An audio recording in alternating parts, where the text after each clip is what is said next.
میری بیٹی میرا غرور ہے۔ کچھ دن پہلے اس کے موبائل پر انجانے نمبر سے کال آنے لگی۔ اس نے یہ سوچ کر کہ کسی دوست یا جاننے والے کی کال ہوگی، کال ریسیو کر لی، مگر دوسری طرف سے مردانہ آواز سنتے ہی رانگ نمبر کہہ کر کال منقطع کر دی۔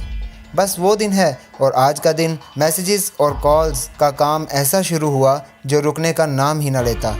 کال تو اس نے کوئی ریسیو نہ کی مگر میسیجز پڑھتی رہی۔ نام پوچھا جاتا، فون اٹھانے پر اصرار کیا جاتا اور اس کی آواز کی خوب تعریف کی جاتی اور اپنے بارے میں بتایا جاتا۔ جواب نہ دینے کے باوجود میسیجز اور کالز کا سلسلہ مستقل مزاجی سے جا رہا تھا۔ بیٹی کے لیے یہ سب نیا تھا، چھوٹی سی عمر کا ایک انجانا سا احساس تھا جسے وہ خود سمجھنے سے قاصر تھی۔ کیا ہوا اگر میں بھی ایک میسیج کر دوں؟ یہی پوچھ لیتی ہوں کہ کون ہو اور کیوں مجھے تنگ کر رہے ہو؟ اس لمحے اس کے دماغ میں خیال آیا۔ رات کے 3 بج رہے تھے۔ کتنی ہی بار اس نے میسیج لکھ کر مٹایا۔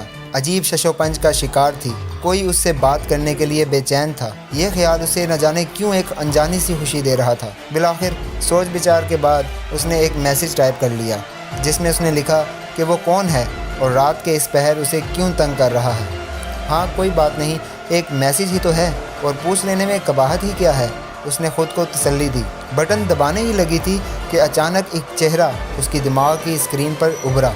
میری بیٹی تو میرا مان ہے۔ یہ جملہ جو اس کے بابا اس کا ماتھا چومتے ہوئے اکثر دہرایا کرتے تھے، اس کے حلق میں کانٹے چبھنے لگے۔ بیٹیاں جب معاشرے میں سر جھکا کر چلتی ہیں تب ہی اس کے بھائی اور باپ سر اٹھا کر چلنے کے قابل ہوتے ہیں۔ شفقت و محبت سے کہا گیا بابا کا ایک اور جملہ دل کی تار چیر گیا۔ جب کبھی امی جی بابا کو اسے سر چڑھانے کا طعنہ دیتی تو بابا کی طرف سے ایک مخصوص جواب آتا کہ بیٹی تو اپنے بابا کا غرور ہے، اور ہمیشہ ہی اسے یہ جملہ سرشار کر دیتا۔ اسے اپنا سارا وجود سن ہوتا ہوا محسوس ہوا۔ پھر بڑی مشکل سے بستر سے اٹھی، پسینے سے شرابور لڑکھڑاتے قدموں کے ساتھ بالکونی میں جا کھڑی ہوئی۔ میری بیٹی تو میرا غرور ہے، میری بیٹی تو میرا مان ہے، میری بیٹی بہت بہادر ہے۔ کانوں میں گونجتی بابا کی آواز اب تک سنائی دے رہی تھی۔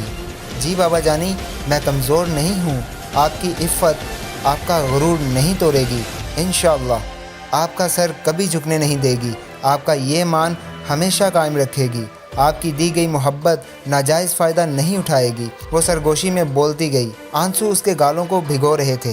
اس نے جلدی سے اس نمبر کو بلاک کیا۔ سکون کے احساس کے ساتھ اس نے گہرا سانس لیا اور آسمان کی جانب دیکھنے لگی۔ رات کی آخری پہر تھی، کچھ دیر میں سحر ہونے کو تھی۔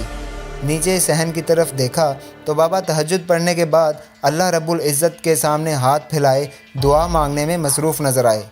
باپ اللہ سے اس کی عزت و آبرو کی دعا مانگے اور اللہ پاک اسے گناہوں کی دلدل سے نہ بچائیں، ایسا کیسے ہو سکتا ہے؟ اسے اس لمحے اپنے بابا پر بے حد پیار آیا۔ ان کی صحت و سلامتی کی دعا کرتی وہ وضو کے لیے اٹھ کھڑی ہوئی۔ انجان نمبروں کے ذریعے پھینکا ہوا یہ شیطان کا جال ہوتا ہے جو صرف نازک لوگوں پر پھینکا جاتا ہے۔ ایک جگہ سے نشانہ چھوٹ جائے تو دوسری جگہ آزمایا جاتا ہے، اور جہاں نشانہ لگ گیا رسوائی و پچھتاوا لڑکی کے حصے میں ہی آتی ہے۔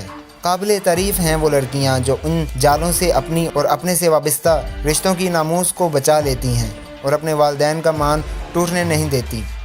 اللہ پاک تمام بہن بیٹیوں کی حفاظت فرمائے، آمین۔ ویڈیو پسند آئے تو شیئر ضرور کیجیے گا۔ اللہ حافظ۔